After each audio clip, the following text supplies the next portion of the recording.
One of the exhibits which was of particular interest was the Bhakshali manuscript. This is a manuscript which is the earliest recorded manuscript which has the number 0 and is attributed to a period roughly 500 to 800 years before the Common Era.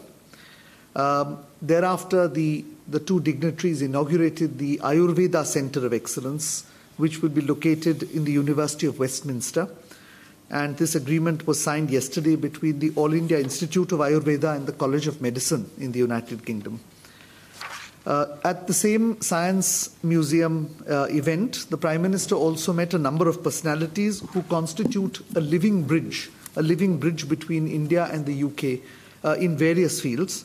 And this is, in fact, a phrase which our Prime Minister coined in 2015 to symbolize the fact that there is a group of people in both countries which are living and working and which constitute a living bridge in exchanges between the two countries and which in a sense spans the entire relationship as it has evolved over the last 70 years since India's independence.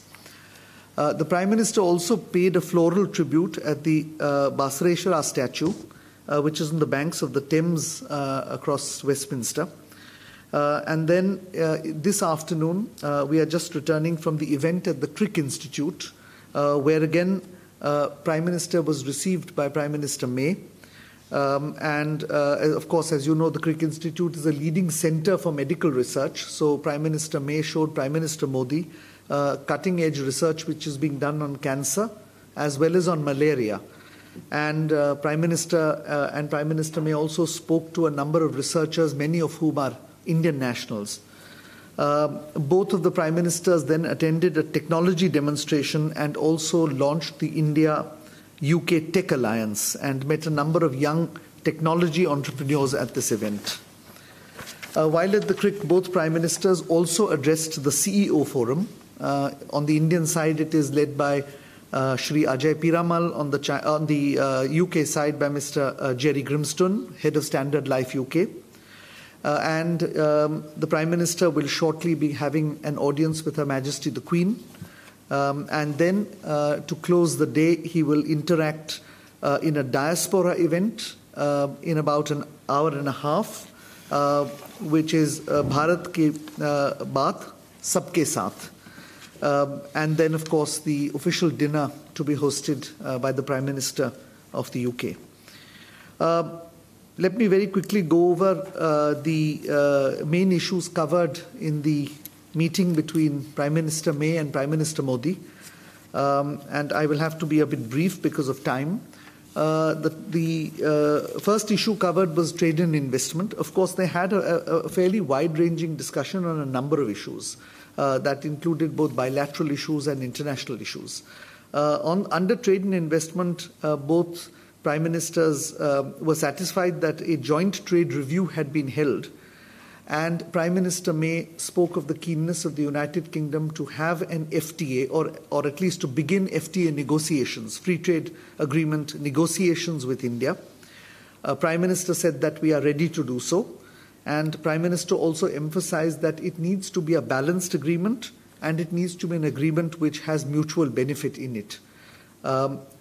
The Prime Minister of Great Britain assured our Prime Minister that during this implementation period, the period between the UK leaving the European Union and that is until the end of 2020, Indian companies would continue to enjoy the same benefits as before Brexit. This was important for us, and the Prime Minister gave this assurance to our Prime Minister.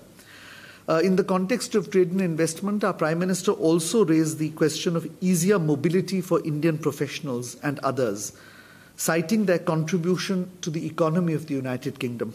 These are visa issues, work permits, and so on. Prime Minister may acknowledge the contribution that Indian companies and professionals are making. We are, in fact, the second largest job creator among foreign countries, and we will continue to discuss this issue further. The Prime Minister also spoke of the continuing importance of London as a financial centre post-Brexit in the context of Indian companies continuing to use London and the London Stock Exchange And the Prime Minister welcomed the investor response for the masala bonds which have been floated on the London Stock Exchange.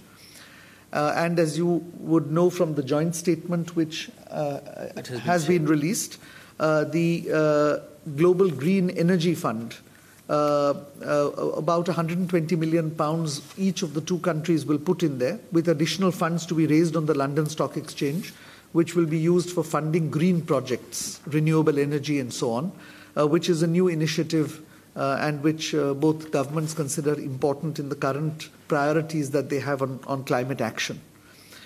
The second issue that was discussed was the issue of terrorism and radicalism. The Prime Minister described extremism, radicalism, terrorism as a rising challenge for both countries and for countries across the globe, and of the need to strengthen the already good cooperation between the two countries.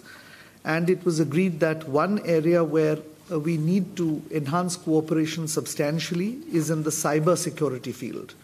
As the two Prime Ministers discussed, this is a continuing dynamic process, because when you deal with a cyber threat, within hours that solution is overtaken by some other cyber problem. And therefore there was a need for a dynamic cooperation between the two countries. It was important for us when Prime Minister May also said that on the issue of terrorism, Britain stands as a strategic partner with India and is ready to expand cooperation.